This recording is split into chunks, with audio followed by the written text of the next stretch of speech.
Hello mga ka-Jammy and welcome to another cake video. Ay, hindi nga pala cake yung gagawin natin ngayon. So, ito po ay pull-apart cupcake for second month milestone ng isang Jammy Stays baby. Ayan, si Athalia Cake. Yan, nag-feedback yung kanyang mommy. Ayan, o di po. Ang cute-cute. So, sige mga ka-Jammy, simulan na natin. So, una, dinikit ko muna yung mga cupcake sa ating board. So, ang size nga pala ng board natin ngayon ay size 12 by 16. Ayan, at ang ginamit ko dito ay 12 pieces na cupcake na size 3 ounce. And ang gamit ko ay aluminum cupcake liner. Ayan. So, dinikit ko lang muna ng glue stick. Shinore ko na secured to kasi ibabiyahe ko to for 2 hours and hindi pwedeng mag-slide siya dyan. Ayan. Ayan, gamamit lang ako ng glue stick dyan. And kinofte ko siya ng number 2. Ayan, tinatanggal ko lang dyan yung mga excess ng glue stick. And then, ayan, start na tayo ng pipe ng ating rosette. Ayan. So, akala ko mga ka-Jammy, madali lang itong mga pull-apart cupcakes na to or yung mga number cake. Pero minsan, feeling ko talaga kulang yung design niya eh. Kaya, kailangan, para sa akin, ma-feel mo talaga yung every spaces para maganda yung korte ng number cake.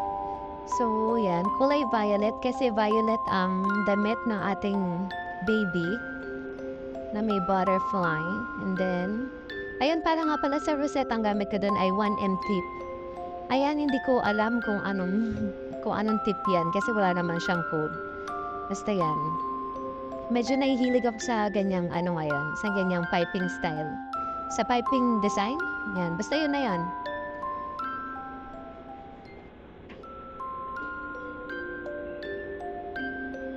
Yan. So, saglit lang naman to, yung gumawa ng number cakes. Actually, may kasabay din to na milestone na bento, yung bear na theme naman. So, ayan.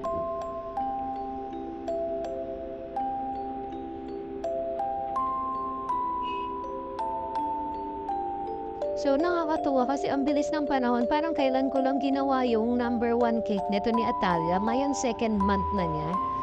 And then yung mami niya, sobrang excited. Nagpa-plan na agad ng kung ano-ano.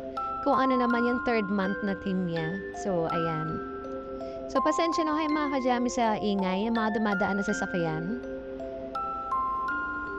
Dahil, ganun talaga. Ayan, gamit ka dyan is 1B.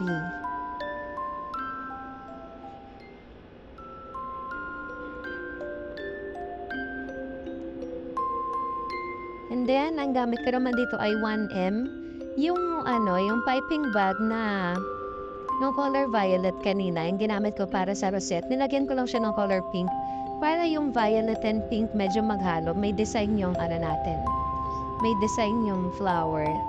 Kasi yung damit nito ni Athalia, parang ganun eh. Merong violet and pink na medyo blended.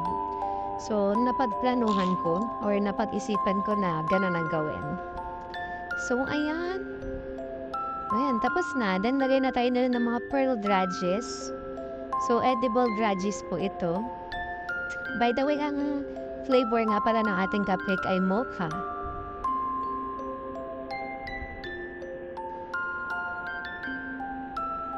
Ayan.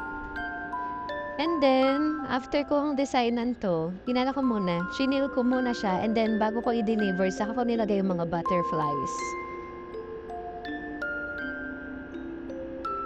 Ayan. Para magandang tignan, lagyan lang natin yan, mga drudges na yan.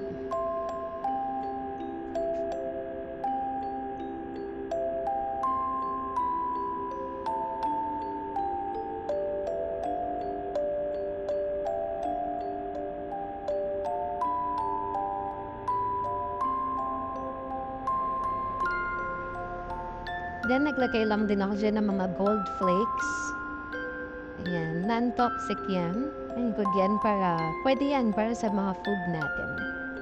Ayan mga ka-Jammy, medyo marami na akong cake videos dito kasi hindi ako nakakapag-edit ng mga nakaraan.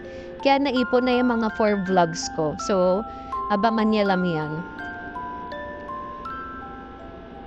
And ito na po ang final look na ating pull apart cupcake. Thank you for watching mga kajami, and please follow me for more upcoming videos. Bye-bye!